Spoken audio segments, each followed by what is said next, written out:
আসসালামু আলাইকুম সুপ্রিয় শিক্ষার্থী ভাই বোনেরা, আজকে তোমাদেরকে একটি গুরুত্বপূর্ণ টপিকস নিয়ে আমি আলোচনা করব।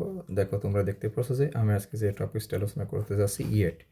ইয়েট অর্থ হলো এখনো। এখন ইয়েট কোন অর্থে বসে? ইয়েট মূলত একটি অ্যাডভার্ব হিসেবে বসে, তবে ক্ষেত্র বিশেষটি কনজাংশন হিসেবে বসে। তো আজকে যেটি নিয়ে আলোচনা করব, ইয়েট হলো অ্যাডভার্ব হিসাবে। তো তোমরা দেখতে পারছো ইয়েট ইয়েট কিন্তু কখনো একটা পজিটিভ সেন্টেন্সে ব্যবহার হয় না। ইয়েট শুধুমাত্র নেগেটিভ সেন্টেন্স এবং ইন্টারোগেটিভ সেন্টেন্সে ব্যবহার হয়। অর্থাৎ যে সেন্টেন্সটি আমরা ইয়েট ব্যবহার করব, ওই সেন্টেন্সটি কখনো পজিটিভ সেন্টেন্স হবে না। সেন্টেন্সটি হতে হবে হয় নেগেটিভ, না হলে ইন্টারোগেটিভ। তাহলে এখানে আমরা দেখো কয়েকটি এক্সাম্পল লিখেছি। সেটি হলো I haven't finished the work yet.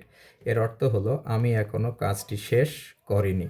তারপরে দেখো, এটি একটি নেগেটিভ সেন্টেন্স আছে, যখন এখানে কি আছে, হ্যাভ নট। তারপরে দেখো আমি যেটি দেখাচ্ছি সেটি হলো একটি কোশ্চেন মার্ক, অর্থাৎ ইন্টারোগেটিভ সেন্টেন্স। যেমন has the mail arrive yet?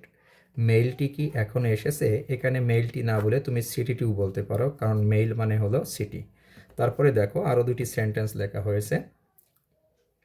সে এখনো বাড়ি আসেনি। তাহলে আমরা এটা একটি নেগেটিভ সেন্টেন্স লিখবো he hasn't come home yet. তারপরে হলো তারা কি এখনো কিছু বলেছে? তাহলে আমরা এটা ইংলিশ কিভাবে করব? Have they told something yet? তাহলে আমরা বুঝতে পারলাম যে ইয়েট হলো অনলি ফর নেগেটিভ সেন্টেন্সের ক্ষেত্রে বসবে, এবং ইন্টারোগেটিভ সেন্টেন্স কখনো পজিটিভ সেন্টেন্সের ক্ষেত্রে বসবে না, এবং এটি অবশ্যই অ্যাডভার্ব হিসাবে ব্যবহার হবে। তবে ক্ষেত্র বিশেষ অ্যাডজেক্টিভ কনজাংশন বসতে পারে, সেটা হলো আলাদা বিষয়। ধন্যবাদ সবাইকে।